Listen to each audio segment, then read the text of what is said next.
Hello and welcome back to yet another edition of YES101's Visual Radio. For the Newsfirst team, I'm Steven Machado. Let's get into your local news first.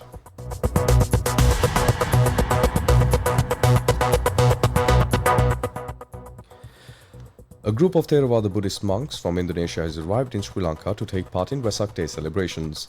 The group includes 4 leading monks and was welcomed at the Kautonaik International Airport by officials from the Sri Lanka Tourism Promotion Bureau. The National Vesak Week began yesterday under the theme "Let's Keep in Touch with Friends" and will continue until the 16th of this month. Meanwhile, the Public Health Inspectors Union Sri Lanka says that 8,712 Vesak Tansals have been registered across the island. Its chairman Upul Rohana said the inspections of Tansals will begin today.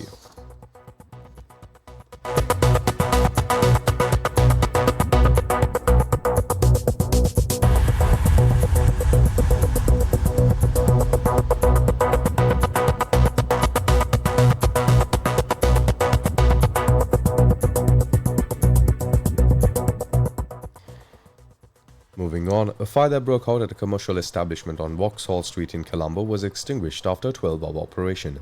According to police, 6 people, including 4 fire service personnel, were injured. 2 individuals were hospitalized due to smoke inhalation, while fire service personnel sustained injuries. 15 fire trucks and 56 service personnel were involved in the operation. The fire, which initially broke out at the electronics warehouse, later spread to a nearby restaurant. Police confirmed that both buildings sustained severe damages.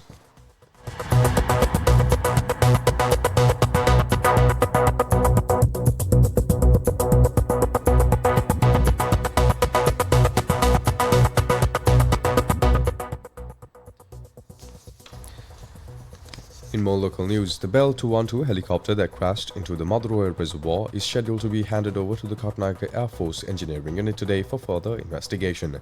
A 9-member investigation board appointed to probe the incident has already carried out on-site inspections. 6 Air Force and Army personnel lost their lives when the helicopter crashed into the reservoir the day before yesterday. Sri Lanka Coast Guard said the fuel spill resulting from the crash has been brought under control. The Sri Lanka Navy also confirmed that oil slicks on the surface of the reservoir have been removed. Meanwhile, the last rites of the Army personnel, Corporal Prasad Premaratna, who lost his life in the crash, are scheduled to be held today. He was a 27-year-old resident of Variapola. According to the Army, the final rites of the remaining officers who lost their lives in the crash will be held tomorrow and the day after. The 2 pilots and 4 Army personnel injured in the incident are currently receiving treatment at the Polonnaruwa General Hospital.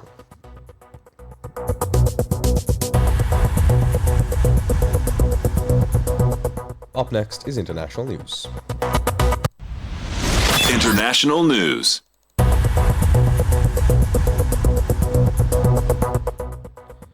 Major European powers threw weight behind unconditional 30-day Ukrainian ceasefire yesterday with the backing of US President Donald Trump and threatened President Vladimir Putin with massive new sanctions if he did not accept within days.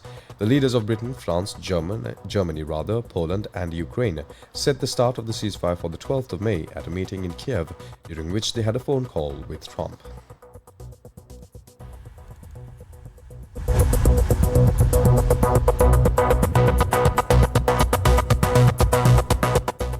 Up next is sports news. Sports news.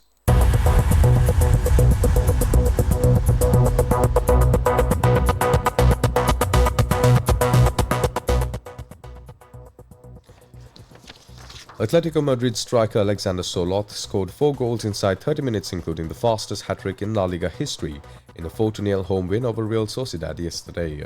The Norwegian forward completed his treble in the opening 11 minutes, the earliest ever in the competition, before adding a 4th goal to steal the route on the half hour. Atletico, who are out of the title race, sit on 70 points, 9 adrift leaders Barcelona and 5 behind Real Madrid, who face off in a potential title decider today.